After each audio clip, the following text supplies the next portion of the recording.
Atenção! Começa agora uma teleaula de História do Ensino Médio. Você vai assistir a teleaula de número 17.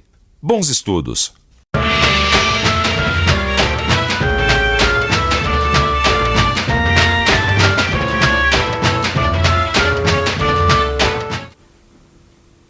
Navegar é preciso.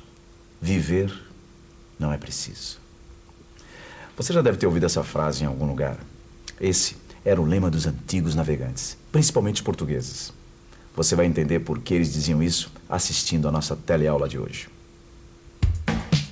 Nossa teleaula vai mostrar o que estava acontecendo no mundo um pouco antes da famosa viagem de Pedro Álvares Cabral até a nossa terra. Você vai viajar através de mapas e imagens e conhecer a Rota das Especiarias. Vai navegar pelos caminhos da África e das Índias junto com os navegantes portugueses. Você está pronto para embarcar nessa viagem? Então se liga que a nossa teleaula vai começar agora.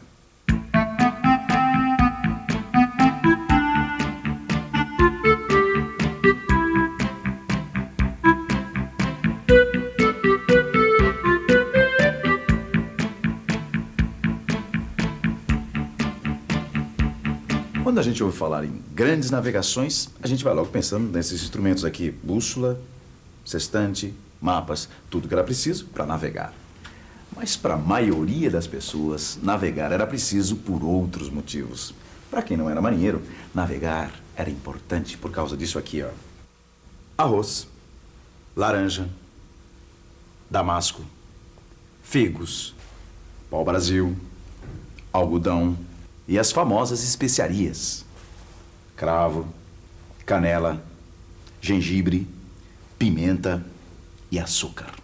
Por mais incrível que possa parecer, as pessoas um dia se aventuraram no mar por causa de coisas hoje tão comuns pra gente, como a pimenta, por exemplo. E olha, os portugueses foram mestres em se aventurar pelo mar.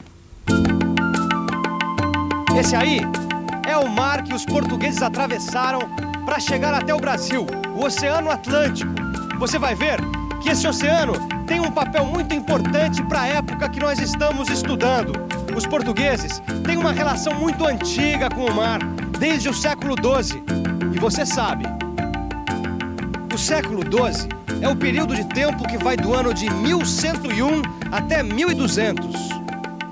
Desde aquela época, desde o século XII, os portugueses do litoral vivem como essas pessoas que estão trabalhando aqui, do comércio.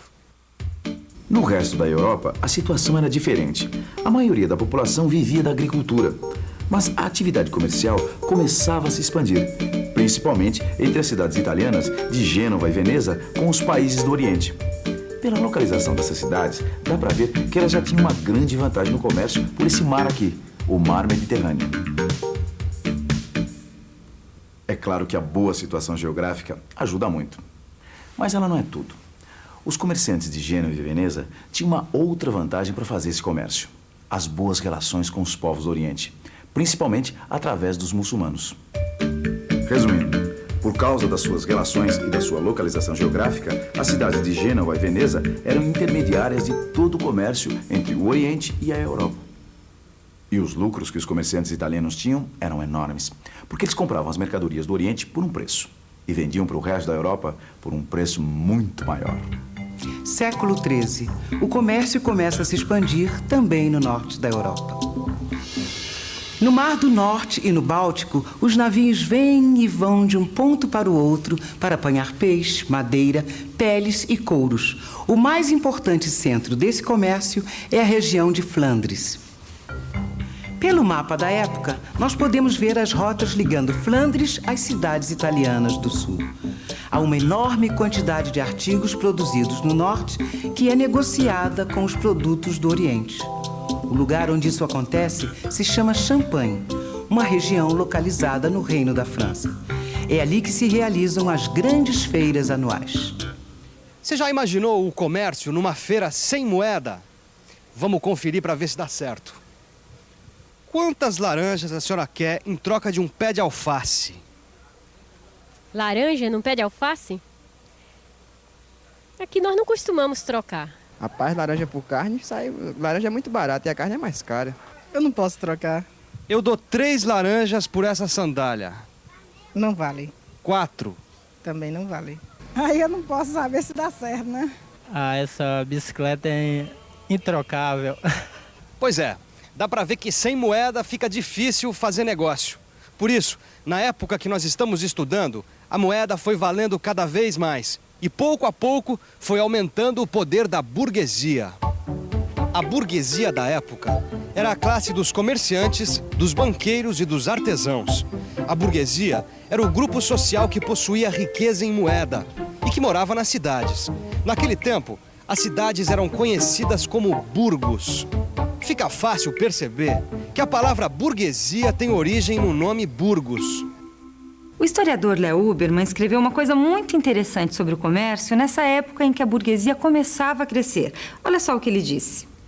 No centro da feira, pesavam-se, avaliavam-se e trocavam-se muitas variedades de moedas. Negociavam-se empréstimos, pagavam-se dívidas antigas. Aí, os banqueiros da época efetuavam negócios financeiros de tremendo alcance. Suas operações cobriam negócios que se estendiam por todo o continente. Entre seus clientes contavam-se papas e imperadores, reis e príncipes, estados e cidades. Século XIV. As coisas começam a mudar. Seria natural pensar que no século XIV o comércio iria crescer mais ainda. Só que não é isso que acontece. No caso do século XIV, o que acontece não é um avanço, é um recuo. Estamos em pleno século da fome. Guerras devastam a Europa, entre elas a famosa Guerra dos 100 Anos. Os campos são abandonados e a temida peste negra está matando 1/3 da população da Europa. Com as guerras, as rebeliões e as epidemias, o comércio entre o norte e o sul da Europa fica muito prejudicado. E o comércio pelo mar passa a ser a melhor opção. Esse mar que você está vendo aí atrás de mim era a melhor saída para a Europa do século XIV. Lá, do outro lado do Oceano Atlântico, estava o melhor caminho entre o norte da Europa e as cidades italianas do sul. E no meio do caminho estava Portugal. Portugal se tornou a passagem obrigatória dos navios que iam e vinham entre o norte da Europa e o sul da Itália. Em outras palavras, o que estava acontecendo era o seguinte: o centro comercial da Europa estava se deslocando do mar Mediterrâneo para o Oceano Atlântico. Portugal soube tirar vantagem dessa situação e já no século XV pôde partir por uma empreitada muito mais importante: a conquista de novas terras, novas fontes de comércio e para a exploração de novas riquezas. O primeiro alvo da expansão portuguesa foi a cidade de Ceuta, no norte da África. Ceuta era um importante centro de comércio de mercadorias de luxo orientais e de produtos africanos, como o ouro e o marfim. Além disso, a conquista de Ceuta significava para os portugueses uma vitória contra os grandes inimigos dos cristãos naquela época, os árabes, também chamados de mouros. Derrotar os mouros em Ceuta significou glória para a Igreja Católica, terras e títulos para os nobres, poder para o rei de Portugal, fortuna para os burgueses. E para os marinheiros e soldados portugueses, a conquista de Ceuta significou a perspectiva de uma vida melhor e mais cheia de aventuras. Depois disso, os portugueses continuaram sua expansão por outros pontos da África. Os portugueses começaram sua expansão nas Ilhas da Madeira e dos Açores. O próximo alvo foi o litoral africano. Mas isso não quer dizer que os portugueses pretendiam conquistar a África. O que eles queriam era estabelecer relações comerciais com os chefes africanos para conseguir ouro, marfim e, principalmente, escravos. E assim, eles foram se expandindo rumo ao sul da África. Olhe bem, aí está a África. Observe como, pouco a pouco, a chegada às Índias por via marítima foi se tornando possível. No ano de 1488, Bartolomeu Dias e os seus marinheiros conseguem contornar e vencer, finalmente, o Cabo das Tormentas. Que depois dessa, muda até de nome, vira Cabo da Boa Esperança. 10 anos depois, em 1498, a esquadra do navegador Vasco da Gama chega a Calicut. Calicut era um importante porto de especiarias controlado pelos muçulmanos. Estava, então, aberta uma nova rota para as Índias, mais rápida e mais barata. Para as cidades italianas e para o norte da Europa, começava a decadência. Para Portugal, era o início da fama, fortuna e poder. Mas fama, fortuna, poder não dependem só de sorte. Dependiam, naquela época, muito disso aqui. Dependiam de saber navegar. Sair pelos mares naqueles tempos era uma aventura tão complicada quanto ir para o espaço nos dias de hoje. Para que os portugueses conseguissem trazer as especiarias de volta a Portugal por esse caminho, eles tinham que sair daqui com tudo na mão.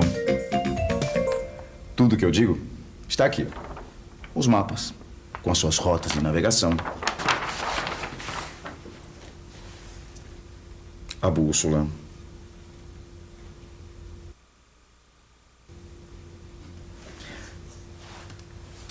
O sextante.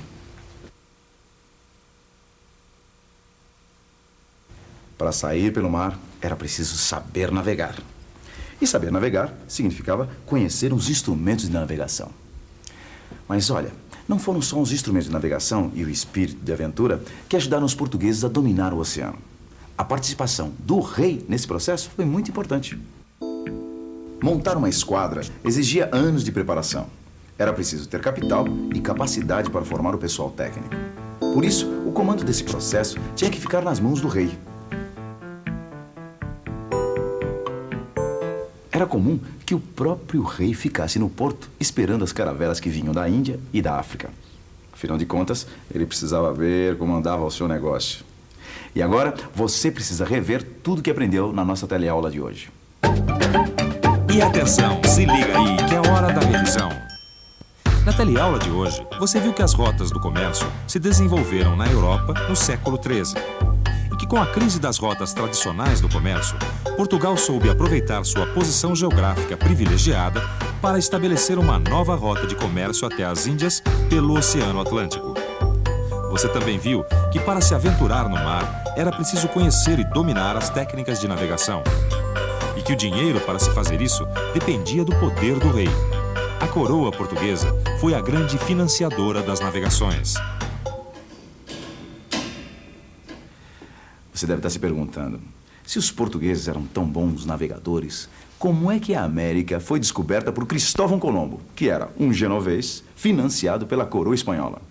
Não é? Essa é uma boa pergunta. Mas a resposta vem na próxima teleaula. Até lá!